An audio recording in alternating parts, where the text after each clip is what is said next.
Hey, everybody, thank you so much for tuning in to Call the Cops. My name is Officer Jamie Keneally, as always. And I say it all the time, but it's true. We have a great show in store. Tonight we have Officer Tamara or Tammy Espinola from District B3. And I tell you what, people always ask the question, are the police doing enough to make a difference? Are the police doing enough to make a difference in the lives of young people? And let me tell you right now, the answer to that question, especially when it comes to Officer Espinola, is absolutely, absolutely. This month, she organized the Young Men's Youth Enrichment Forum. And this thing was something else. At its essence, it's all about helping young people, all about helping young males, I should say, figure out and find their road to success. She invited several male role models who came in and talked about what it means to succeed and how to do it.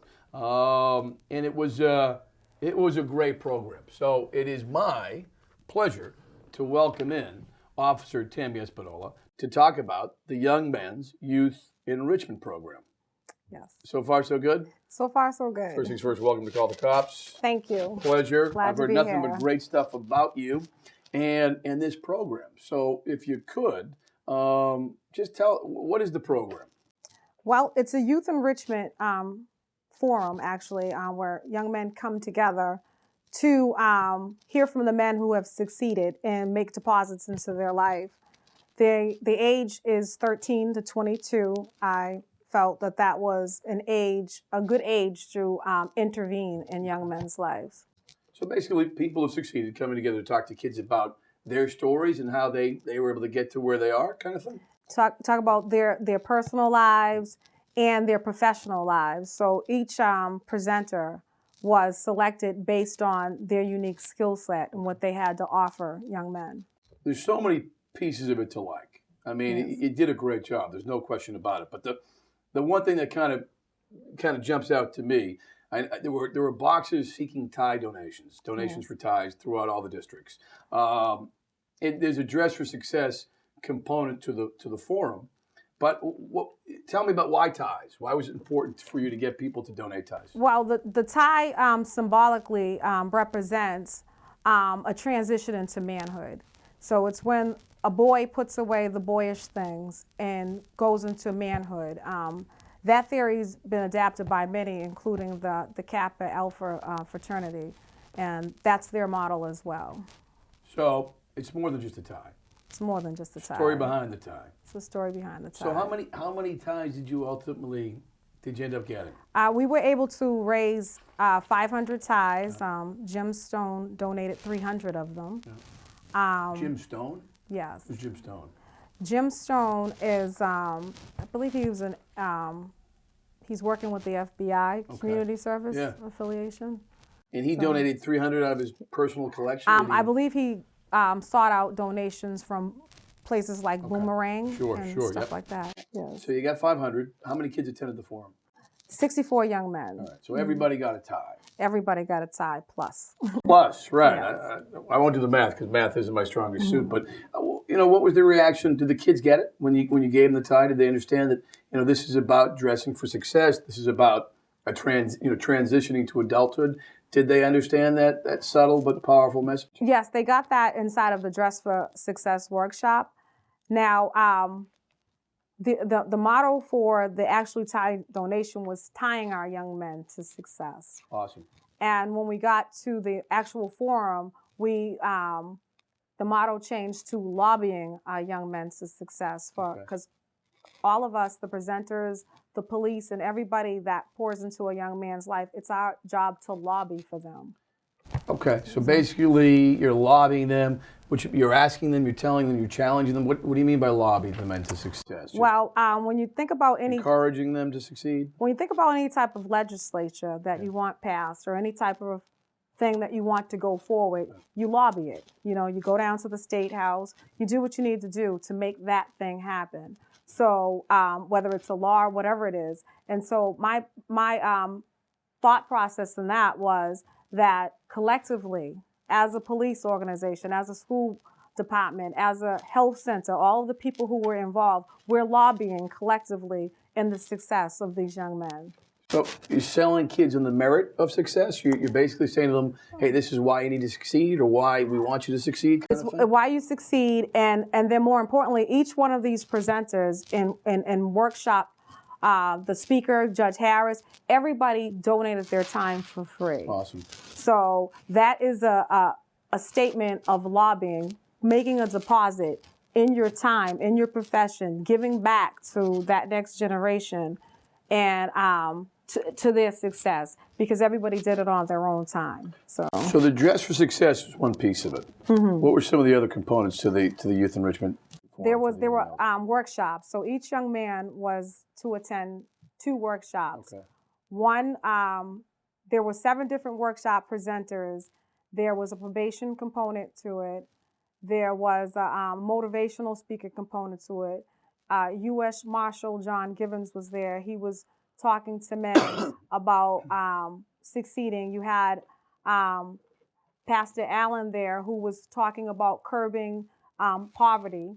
You know, there was Judge Harris, who was our speaker at the end. He presented at the end. He talked about what it was like for him as a young man, growing up in, I believe he's from Chicago, coming here, going to school, attending BU, how he became a judge. And they actually got to see him out of the courtroom. Okay. And they were able to get personalized with him and hear his personal story, and not Judge Harris, the guy that is on the other You side. see when you get in trouble. He said, "See what you got," but Judge Harris, the man, and that he really cared for them. What's he saying to the kids? Like, hey guys, success ain't easy. Success takes work. Success is about choices, about hanging out with the right people. Like, what kind of things were being said to the young kids there? Well, he said a lot of that stuff, and he expressed to them that he does not want to see them in that courtroom.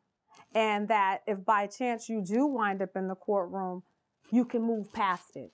These young men wanted paper and pencils so that they could take notes. You know, they were really engaged in the material. The ABAC program that came out, they have an initiative that they do. I was moving about and handling things, so I really didn't get to monitor as closely as others who were about you're the busy. room. You're the one who put this whole thing together, so that's understandable. Yes, but there was a lot of information going out to those young men. Why do you think they were? Well, you know, obviously, somebody's saying the right thing. Somebody's touching on the saying it in such a way that these kids are buying into it. What made it so engaging? What kind of things were being said to the point where these kids were leaning forward and saying, "Wow, these people care about me and my future." I think what really hit it home for these young men were how warm and receptive the presenters were, how they talked to them like father figures. You know, as I walked about, I heard the presenter saying, "Come over here, son." You know, just really making it personal. Huge. Which is to huge. them. Yeah, which is huge. Yeah. How did you, excuse me, how did you pick the kids? What were the ages? And were these kids who've been in trouble before? What kind of kids were there? Well, the spectacular thing about this was that I had an age range from 13 to 22. So I worked very closely with the Mildred Ave Middle School, and I worked with Tech Boston. Okay. So, of course, I spent a lot of time there, you know, in talking to the administration. And then some of the young men that I know, like I had to go to a court with a young man just the day before with a situation.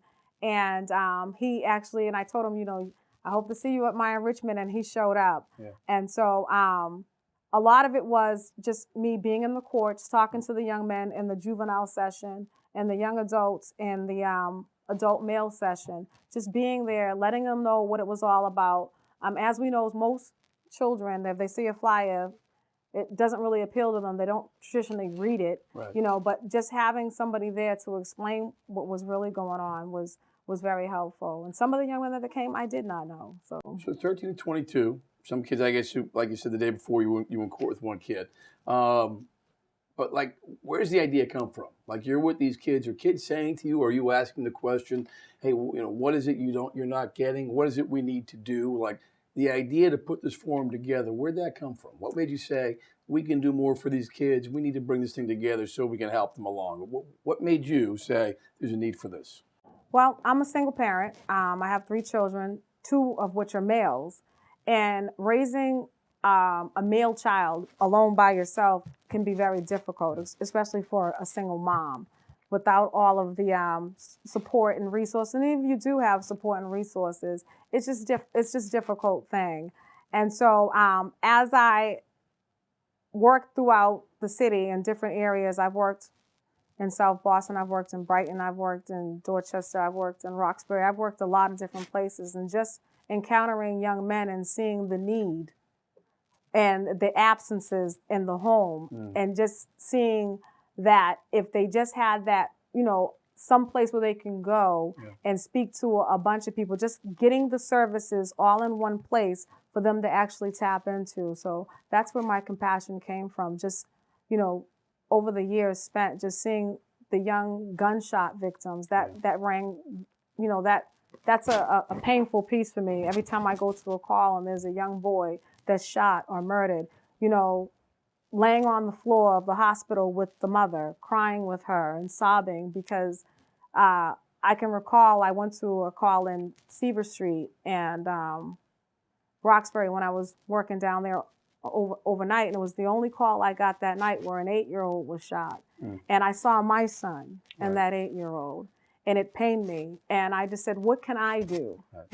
What can I do to cause change in the family to begin to stop some of these things from happening? And that's where the Youth Enrichment Forum first started. That was the seed. So, and I knew you had to be a mom. Even before I spoke to you, I'm like, it's got to be a mom behind this, because you're right. You're thinking about the safety, welfare, future success of your kids, and you're right. You do empathize when you see a kid who's in trouble, and maybe with the right amount, the right nudge, or right amount of direction or guidance, it could be a completely different story. What's the most important piece of direction or guidance are kids looking for, we can give a kid to help them get onto that path? Well, I'm from the old model, if you give a kid a fish, he'll eat for one day, but if you teach him how to fish, he'll eat forever. So I believe it's services, getting, not just servicing the child, but servicing the entire family. You have to look at the entire family, what they came from. And if you can provide a service, I personally believe in programs like Osiris and ABAC, who actually go into the home and treat the whole family. Well, it gets back, people say police officers can only do so much, schools can only do so much. If you have a kid coming from a tough background or coming out of a tough home, it's tough to help that kid. But you're saying, let's start with the home? Let's start with the home. Police officers, we're in a very unique position where we're out here in the streets. We see the kids, we know the kids. And knowing the kids and having the services to, direct the kids to is just a win-win situation. These services, they don't know the children often, and they don't know the parents, and the parents don't know them. But being police officers, we have that critical piece to us where we actually go out there and we see them again. And time again, we know them by name. If you work in a neighborhood, most officers, we know the kids that are in our neighborhood. Know the kids. You told me an unbelievable story earlier. Because I think people, when they see a problem with young kids or a young kid gets in trouble, it's easy for people to say, forget that kid. That kid made a bad choice. He's a bad kid. But you talk about a story of a kid you bumped into who was coming from a difficult background. His mom, I think, was terminally ill. And that was kind of I don't know if an epiphany is the right word, but talk about that story, what happened, and how it maybe changed. Well, this was a young man, and he was in middle school. And I had gotten information that he was probably selling drugs. So myself and one of the school police officers, we took him to the side, and we sat him down, and I just said, I want you to talk to me. You can be truthful with me, and it's just going to stay in this room.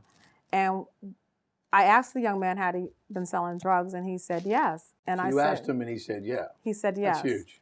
He said yes, and I said, well, you want to tell me why? Did someone force you to sell the drugs? Was it as a result, did you get jumped or anything? And he said, well, initially he had gotten jumped, and they were trying to initiate him in the gang. He had been jumped at Ashmont. And, but that's not what made him go back and seek these young men out. What made him seek them out was that his mother was terminally ill. and she was not going to survive it. And he had a younger brother, and they had a home. And this young man felt like he needed to make that mortgage payment. Yeah. Like he needed to step up and take care of his mother during this critical time. Wow. Because they didn't have extended family. It's the only way he knew how to make a couple of bucks. That's the only way he Intentions were right. The thought process was there. The end result maybe not. So what do you do for that kid? How do you try to bring him back and steer him in a more productive direction, I guess? Well, I could tell you at that point, at that time I had been on the job 21 years. And in that 21 years, I was flabbergasted when he told me this story. And it was at that moment that I said to myself, how do I help this kid? Right. And I really had to look within inside of myself to see, how do we help this kid? Right. And that, again, got me more excited about looking into options and digging out there and going out into the community and finding services that could help this young man. Finding the answers. Our job is to problem solve. Our job is to make a difference. Yes. Our job is to find a way or figure out a way to make life better for, in this particular case, the kid. But you took that challenge on full bore, though. Yes. How do I help the kid? So do you think of him? Is he a big reason why the forum was put together? He's a big reason. I can say that I can't tell you how many gunshot victim calls I've gone to. I can't even count them. And just being with the family, seeing the pain, just knowing, going to the next victim, and the next victim after that. And, I've been with a couple of young men that I've spoken to them and they've later succumbed. And, just being there with them, and this child is in the street. Somebody's child, could have been my child, just laying there, gunned down in the street. And I said, there has to be a change. It has to be. Compassion, understanding, love. I can hear that loud and clear. Education, how big a role does that play when you're talking to the kids about how important that is for them to? Education is key. I had another young male that was 12 years old, and he was flailing a mock firearm in the street. And when I sat in that intervention hearing with the parent, it became very apparent that they asked him to write out why he had did it. And when you looked at the writing that was on that paper, and I said to him, I stopped the meeting and I turned the paper around in front of him and I said, read me what you wrote. And he put his hood over his head and he balled up and that was just so troublesome to him. I said, you can't. Yeah. You can't. Is this why you're out here doing these things? And he shook his head. Yeah. He was ashamed. He was embarrassed that he couldn't read. He couldn't write. And, how does a kid get to that point at 12 where he slips through the cracks? To the point where, he's so ashamed. He's given up. Obviously, the education component's not working. He's going to find a way to make ends meet, and it funnels him right into trouble. It funnels him right into trouble. He's disruptive in the class. He's disruptive. And then it turned out also that he wasn't able to see, so he needed a vision screening. Wow. Which is so important, why they have the Vision on Wheels program, where they do go around and do these vision programs and test kids that wouldn't have otherwise been tested for glasses, because now he's in school, he has a vision problem, he doesn't really know how to read or write, and so he's embarrassed, he acts up in class. You can't judge the book by its cover. Classic case of that. It's over, the first year anyway. Sitting here now, you look at the way things unraveled and how it went. Do you feel pretty good about the forum? Do you feel like the things you wanted to emphasize were emphasized? How do you feel when you look back and I feel assess great. it a little bit? I feel great about the forum. Typically, it takes a year to plan an event like this. Yeah. I planned it in 3 months. Because you're good like that. Well, I will say I'm good like that. I just say that the powers that be were on my side, and there were a lot of people already interested in something like this. So marketing it wasn't that hard. People wanted to be a part of this, and they heard about it. They called me up and they volunteered their time. People have since called me up, wanted to partner with me, invited me to what they're doing, and they're expressing to me how they want to keep this annual. They want it next year and the year after that. And so, we're in the process of sitting down and discussing all of this. The feedback has been It's been tremendous. tremendous. It's been tremendous. And I got to ask the question. So nobody had done this before? I mean, is this a first-time thing, or do you just kind of capture it in such a way that people are like, yeah, that's what we need. We need more of that. What? I think other people are doing it. Yeah. I had heard of one at Boston College High, which I said the Kappa Alpha Psi Incorporated. right. They did that one. I was not able to attend that one. The registration had closed out, so I couldn't get in. But since then, they've invited me out, and I've sat with them, and I've seen what they do, and their expression that they would like a partnership, as many others have expressed a partnership. And so I do plan on sitting down. There's another officer, Julian Turner, who was in District 2, who was instrumental in this. He's an alpha, and he brought out the alphas to the presentation. I've met with some of them, so he and myself are looking at sitting down and bringing others in a committee. Yeah. So this is the beginning of some big stuff. It's the beginning. Feedback from presenters. Did any of the presenters say something to you that kind of has stuck with you? Anybody, say, I wow. was very, very, I had never even factored going in. I was so focused on the audience, the kids, and what they were going to get, that it never even dawned on me what the presenters might get, Until the end of the forum, when the presenters came over and they embraced me, they hugged me, and they said, "I've really enjoyed myself. Awesome.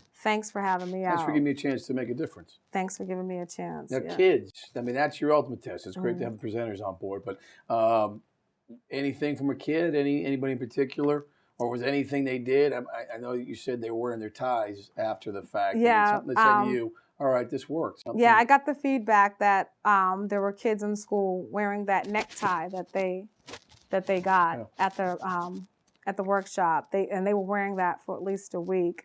They did get certificates for attending the workshop. And those kids, they were in line. They were so excited to get those certificates with the Boston Police embossing on it. And they just really loved it. The community service hours, the courts were great. Sure. Each West Roxbury Court, Dorchester Court, Boston Juvenile Court, all of those courts agreed to allot the young men that attended that needed community service credit hours. They agreed to give them 4 hours community service credit, which was big. They got community service credit. They got a certificate. They got a tie. Yes. Young Men's Youth Enrichment Forum.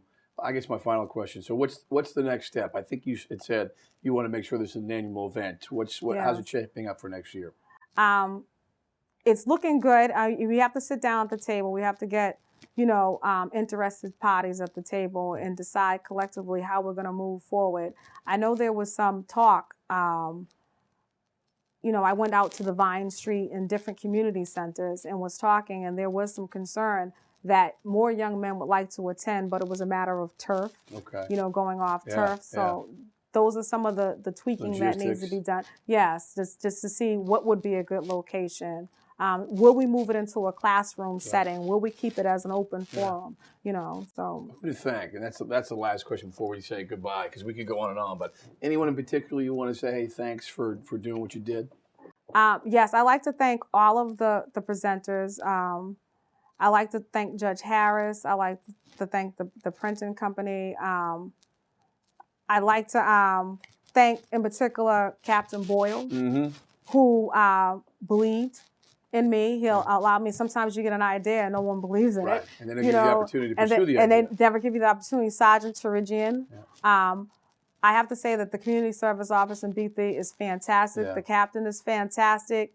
They allowed me, it had never been done before, but they still allowed me the unique opportunity to pursue it, without even, being on my back about it, checking out, well, how's it going now? Can't she do it? No, give her some room. She'll make it happen. And they allowed me that freedom. That's huge.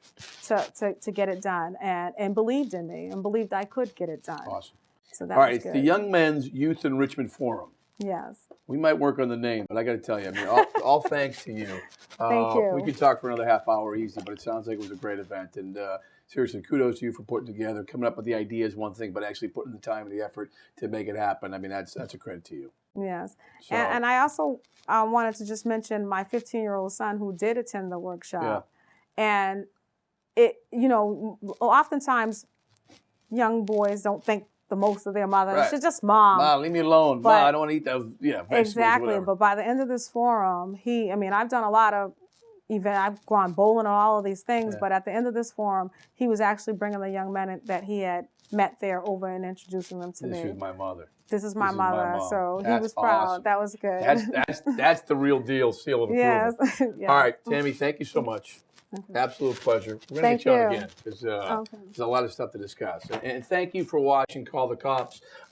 Till next week. Well, I want to thank Tammy again, but till next week, have a great week. Be safe, everybody. Good night.